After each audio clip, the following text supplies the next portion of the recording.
Hello and welcome to What It's Like. Today we're going to talk. Today's going to be the first bullshit session. We're going to talk about what I want the channel to be, what I envision the channel to be, essentially. What's it like? I want it to be an automotive channel that deals with. It's going to deal with all cars, really.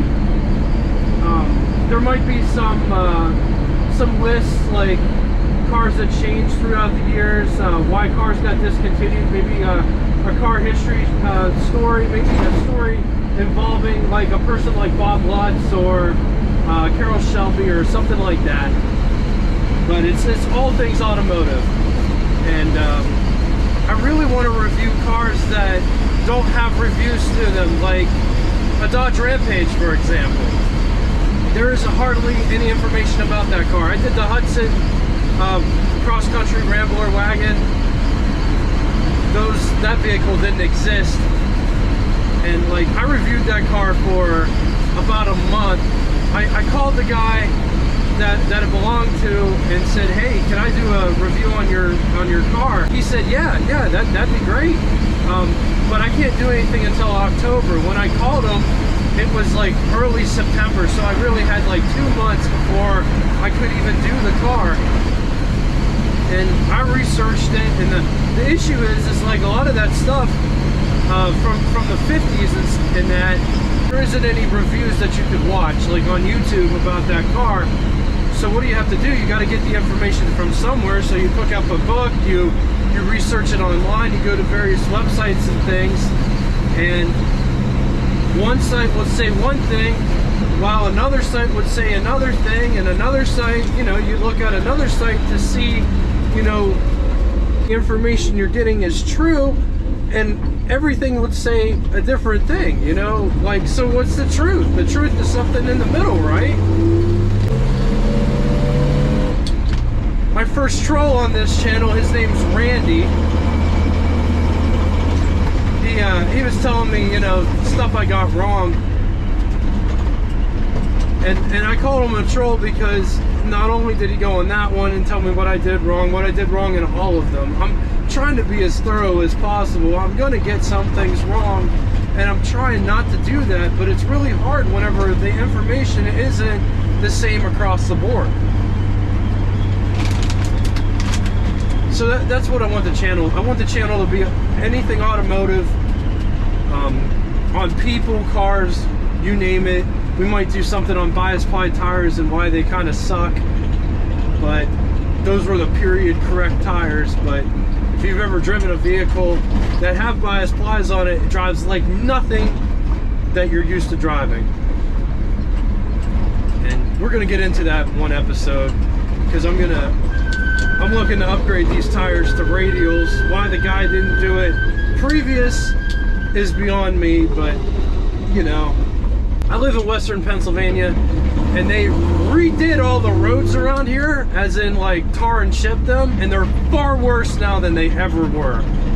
They ripped up a perfectly good road on 18 and replaced it with something that, like, if you drive something with an I-beam front axle and like bias ply tires, this thing just literally goes like this. You can't go over 40 miles an hour because it just weaves, because the road isn't straight anymore. It was straight. They decided to rip it up and put this unstraight road on it. It blows my mind.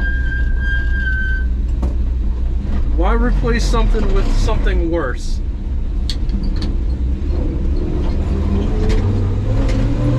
You're gonna replace something, you replace it for the better, not for the worse, right? It's just making sure, and it's not just me. But let's talk about what I'm like. I don't want to convey as a know-it-all, because I'm learning all this stuff as I go. I know a lot of stuff about certain 50s cars. I have a soft spot for 50s cars, because when I was a kid, I used to just sit around and draw cars. I would draw the Olds 88, I'd draw the 1955 Mercury Monterey, I would draw like 1950s Ford Crown Victorias.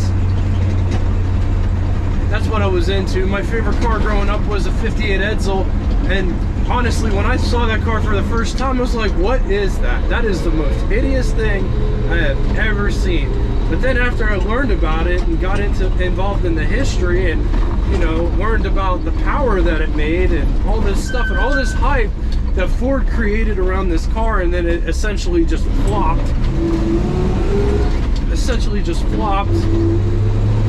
It was an interesting car. I'm not a huge fan of the 59 or the 60, but I respect them for what they were.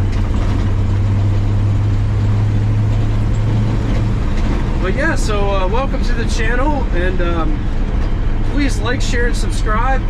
I can't say that enough. I want to grow a car community, a car-loving community. That if you guys have a question, you guys can talk amongst yourselves and, you know, get that question resolved. That's ultimately that's the goal. It's not about me. It's more about the cars. And like if you have a car that you want reviewed and you're in the Western Pennsylvania, Eastern Ohio, Southern New York, Panhandle of West Virginia region, drop me a line. Tell me what you got. Like I said, I like all of it. I'm interested in all of it, and like learning about all those different things. Some background about me. I'm 32 years old. I was born in 1989.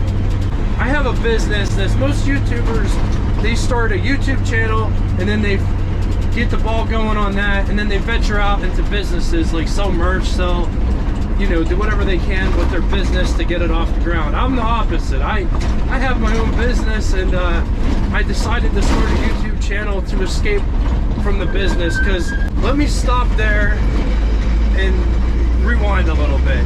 So for the past, I've been out of school since I graduated school in 2007, and since then I've mostly been in retail. I worked at a pizza shop for 3 years. I left there, and then I worked at Walmart for 5 years, and I left there. I was a front-end supervisor when I left there to start my career, I thought, at Costco.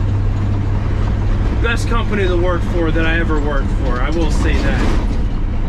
And the only reason I really left was because last year I took COVID leave for 3/4 of the year. I didn't work. I didn't get a paycheck, but I didn't lose my benefits taking this particular leave. And I was like, well, if I could do it whenever everybody was shut down, because everybody was, you know, looking on the internet for different things that they wanted, I was like, I'm going to go all in on this. And it was a great idea until about June or July. And then it, like, production slowed down. I guess everybody went on vacation. I was really hurting right then. And, I decided that, you know, I need to venture into something else. I have the woodworking business. I have the photography. I do photography. I've done photography since 2007.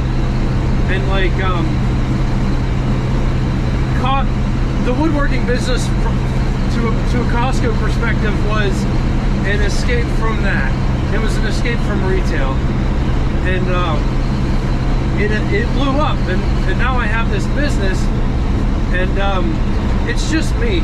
Like, I don't have anybody working for me. My wife helps out a lot as far as like helping me paint and stuff, but I don't have to pay anybody. There's no drama in my company. There's no fighting over positions. I just do it all. And there's pros and cons to that as well. Like, it sucks, you know, having to deliver everything, but I don't have to pay anybody, which is great.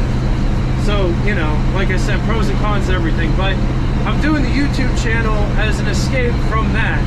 Like, that's all I do. Sun up to sundown, I'm always building something. I'm either building something or delivering something or taking pictures or whatever. So the YouTube channel, like, I'm passionate about cars, mostly classic cars, but there's going to be new cars peppered in, because I want this channel to be for everybody that likes cars, not just people that like 40s Packards or people that like 67 Mustangs. There's going to be that too, but it's going to be for everybody. And you know, everybody likes their thing, and I'm a big believer in drive what you like. I drive a 52 Chevy 1-ton truck mostly every day. That is my go-to car. We're in it right now. And people get all bent out of shape whenever I say, hey, I wanted a truck, so I bought a truck. This is a truck. And when I talk about being a truck, this thing can haul 8,800 pounds in the bed. There isn't a truck out there now, 1-ton truck out there now that can do that for the price I paid for this. The new F-150 series can hold 10,000 pounds. Yeah, so a lot of people define success as different things. Having $1 million is successful to a lot of people in, you know, in the world and stuff. And like, people want the rich to pay the taxes. When the rich, why should the rich, you know, like, I'm not rich. I have a successful cabinet business, but I'm not rich. I don't have a lot of money. But why penalize the people that, you know, a lot of those people like Mark Cuban, Kevin O'Leary, Elon Musk, they didn't have anything. They didn't have a pot to pee in, but they had an idea. And they kept just snowballing it until eventually you see what they got now, but you don't see the struggles that they dealt with to get there. Jay Leno, another one, you know. Everybody just sees, oh, well, Jay Leno's got 250 cars and 100 motorcycles, but they don't see the crap that he had to deal with to get there. The nights he had to spend in that Buick Roadmaster. He bought that Buick Roadmaster for a couple $100 and he had to sleep in it. When he moved to California, he had nothing but that car to sleep in. Now, you know, everybody sees what he has now. Me and my cabinet business, people see the truck, people see the building, you know, but they don't see the crap that I went through to get there. And you know, it's always good to maneuver the pitfalls. You don't want to get sucked into a pitfall. And what do I mean by that? Don't buy the most expensive truck because you need the most expensive truck. You don't need the most expensive truck. You need a truck that will get the job done. I don't like talking about prices. I paid $7,500 for my 52 Chevy. Had a 327 V8.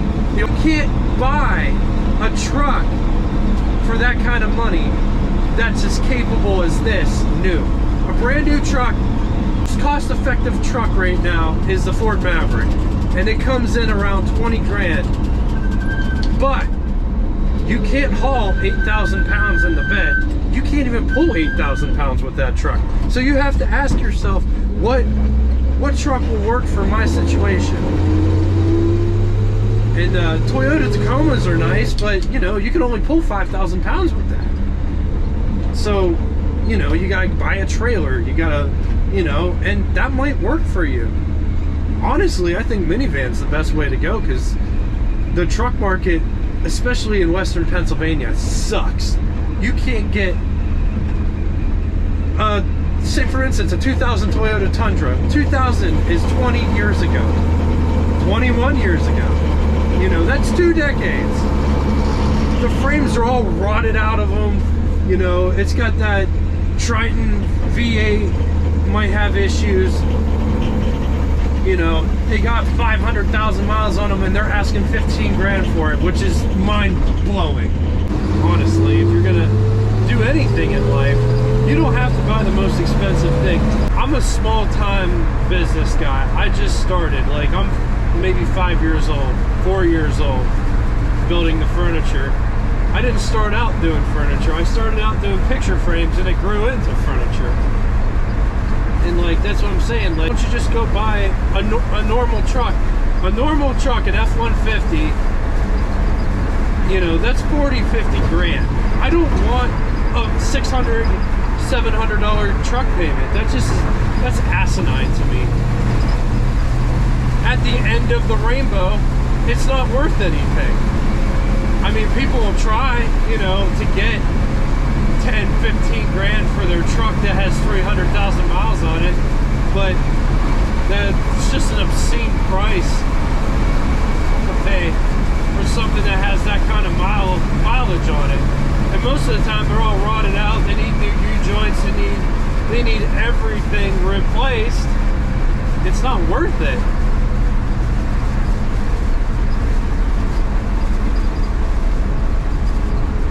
That's just me. You know, I'd rather buy something that's already hit rock bottom. It's not going to depreciate anymore unless you wrap it around a tree, you know, unless you total it. That's why I like the old stuff. You won't ever lose any money on the old stuff.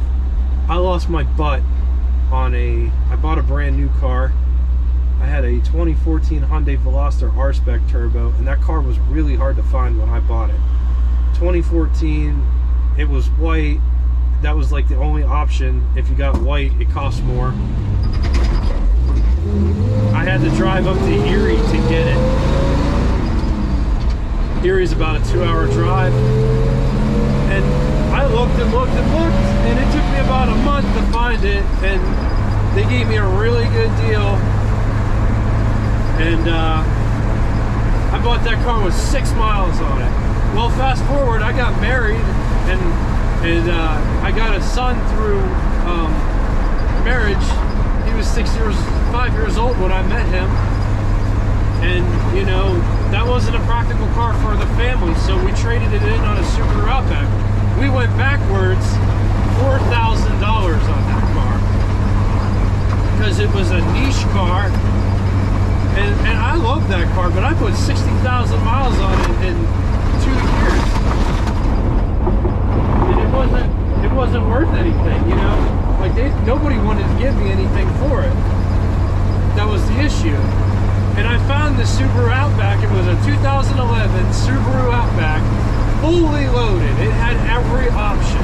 That car, when it was new, I paid $21,000 for the Veloster. When the Outback was new, it was like a $36,000 Outback. I got it for 14 grand, but they were only going to give me 10 for my Veloster or something like that. That's how you get in trouble when you start going backwards. Well, the Subaru was a great car until it wasn't. A lot of people don't know that the maintenance on those things can get really expensive. 100,000 miles, the water pump, the timing belt needs changed. If you don't change the timing belt can break, and if that happens, that's an engine that the valves and the pistons take up the same space. So what that means is, and it's all about timing, if the engine's running and it decides that, you know, the belt breaks, it'll do what it's called jump or skip time, and the engine will just detonate. It's catastrophic, and that would be a really expensive fix. But anyway, to do the water pump, timing belt, you know, all that stuff, it's about $1,000 bill, depending on what service place you take it to. And those things are notorious for head gaskets. It's just the way those engines are. So, you know, if you like money in your pocket, find one that's already done. Don't buy one that needs done. So we traded that in at 100,000 miles. Also, around 100,000 miles, the all-wheel drive system went, the transmission went, it had some other issues. But whoever bought the vehicle that we purchased bought a lifetime, well, it was like they bought the best warranty that Subaru offered. It was like 10 years, 100,000 miles, and it went with the vehicle. So Subaru fixed that car for us. The timing belt wasn't included in that, but they did the all-wheel drive system, they did the transmission. It was like a $10,000 maintenance thing. We traded that in on a Kia Sorento, all-wheel drive. The Kia Sorento was fast. It was a 2-liter turbo, all-wheel drive, didn't get the best gas mileage, The Subaru Outback got 32 miles to the gallon. We drive down to Georgia every, maybe once or twice a year. You could get down to Georgia on 2 tanks of gas, which is great, because we haven't been able to replicate it with any vehicle that we have now. But I ended up totaling the Kia. I wrapped it around a guardrail. I slid off the road and hit it. But it took us 3 cars to get rid of the debt off of the new car purchase. People are just in that hole. They just keep, you know, they just keep getting more and more in debt. Keep getting further and further in the hole. So, you know, my advice, and I'm not a financial advisor by any stretch of the imagination, but my advice is to just suck it up. You don't have to have the best thing out there. Go for something that's a couple years old. Usually the threshold's like 4 or 5 years old to beat the depreciation curve. You know, get something that's 10 years old. It's amazing what you can get for 10. That's something that's 10 years old. We have another Honda Odyssey van, 2006. You know, that's almost 10 years old. We bought it for $3,500 bucks. That van was a $40,000 van when it was new. It's got the DVD player. It's got the leather. It's got all the bells and whistles that you could get. It's amazing the depreciation numbers, and some people just don't think about it. And that goes back into my business. I don't have the most expensive truck, nor do I want the most expensive truck. I don't want to spend $90,000 on a truck. If I had $90,000 to spend on a vehicle, I'd buy like 10 vehicles.